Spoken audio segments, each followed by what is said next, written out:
Welcome to Inspiration. Today we're with the Chairman and Founder of DGiT, Emma Dean Graham. Thank you so much for joining us, Emma. Pleasure, thank you. So you founded a very large telecommunications system business. How did you get started and what was your journey? DGiT itself was started as a small business concept to help other businesses, small home-based businesses with their payroll and compliance and the people behind the businesses, to allow them to do what they do, and I would take on all of the management sort of stuff. Mm-hmm. So it was originally started for that reason, and then my ex-husband came in and he brought in the telecommunications aspect, and it blossomed into this remarkably successful business we've got now. So you have 4 children, is that correct? How do you manage the children with such a large company? Lots of help. So, I spent years being a perfectionist and trying to have everything done on time, clothes cleaned, your homework done, reading done, and I burnt myself out, effectively. My staff were my children as well, so their problems were my problems, and then my children's problems were my problems, and I cannot say it was easy, and I cannot say that my children are brilliant and the best and they're wonderful. They're gorgeous children, but I'm sure I could have done things better. I think you just manage. You sort of got to take one day at a time, and that's easier said in hindsight than it was at the time. Lots of yelling, lots of screaming, lots of threatening, many tears. Yep, many tears, I think, yeah. It's quite a difficult journey to go from something that's just from one person to a staff of 32. What are the stages in doing that, and how do you manage all these people? What I did is I asked. I have a really good accountant, and I would ask, this staff member wants to be paid this, how do I do it? This staff member wants to salary sacrifice a computer, how do I do it? So I learnt, and as the business grew, I learnt through experience. Sometimes the pays weren't done properly, or sometimes the taxes weren't put in on time, and you just understand, okay, this is my obligation, this is what I've got to do. And now it's a repetitive process. So as the business grew, it became a repetitive process. Where it is at the moment, it's now in its next growth phase, which means a whole new set of rules, regulations, staff expectations, and keeping abreast of that is really, really difficult. I wouldn't say it's easy, but there are lots of resources out there to help you, you ring people and ask them how you do things. And who would you suggest that women in business, or women wanting to start their own business, who should they contact? Well, my first port of call was my accountant. I want to start a business, what do I do? First point of call was the accountant. The small business, well, it depends on the size of the business. The small business Victoria, they are fantastic at helping you with business plans, even down to funding and how to approach the bank for money, and your staff expectations, contracts. They'll even send out a mentor if you want someone. And then your industry. Get in touch with your industry. So for instance, we're in the telecommunications industry. There are industries out there that can help you set that up. We're a professional services body.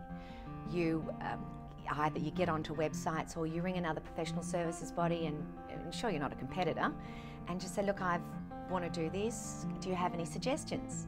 And there's so many people that love to tell their story or give advice.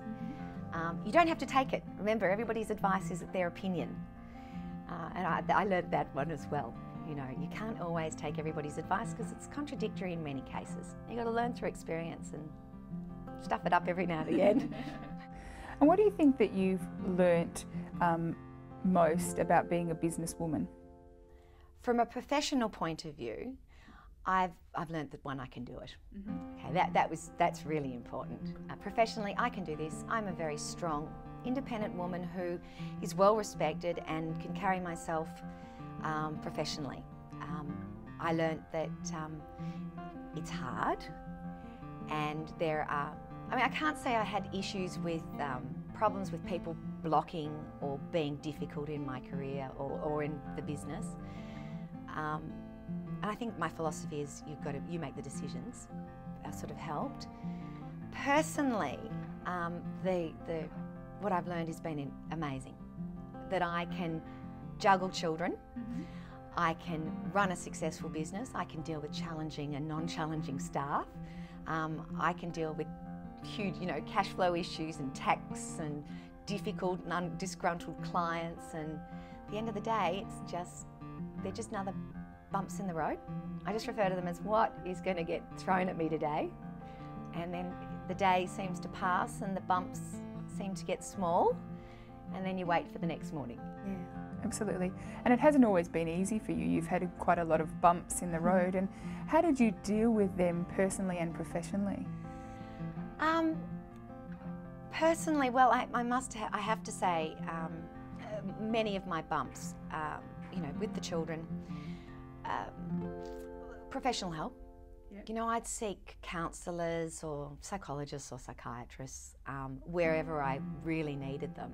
Never be ashamed of asking for help. It is one of the most horrific feelings because you feel out of control.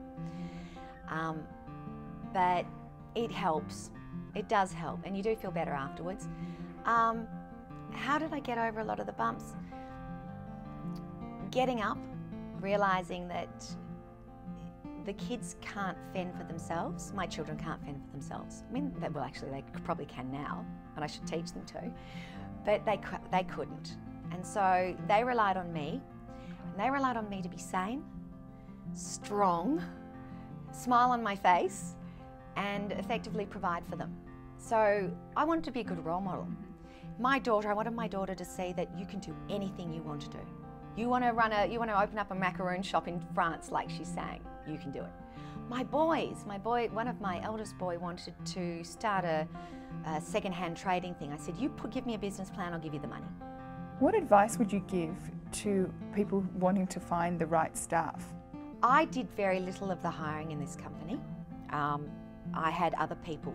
I had people who knew what they were doing, and still do, hire the staff. If you have that luxury, utilise it. Where I was in that scenario, I was more the last point of call. They'd review the staff. We put ads out. They review all of the candidates, bring them in, the ones they like for interviews, cut them down to about 3, and then the 3 would be but they would be put in front of me. And I would look to my staff to say, okay, well, do you like them? Yes or no? They like them. And then I'd look at this prospective staff member and say, well, do they fit culturally within the business? Because that is key. You could have the most incredibly clever, technical, or whatever person, but if they don't fit culturally within your values and your goals and how you run your business, they're just going to be a burden. Generally, don't try and have another you. That is apparently one thing that I've learned, also the hard way, but it's a fact. Don't hire another you, because there isn't another you, and then your expectations are too high. You want somebody complementary in the skill sets. You can do the bookkeeping, but do you want to? Do you want to focus somewhere else? You can do the sales, but do you want to? Yes, you do. So then you need someone that can complement your skills somewhere else. My philosophy is you want to go and you want to have on your tombstone, she did everything she possibly could with integrity, honesty and values. I'm sticking by that, so I practice it as best I can, and yeah, it's hard. What a fabulous motto. Thank you. It's been a pleasure talking with you. Thank you, Katrina. It's lovely meeting with you. And until next time, be inspired. Next, we celebrate Prahran Mission's 65th birthday at Fashion Mission 65.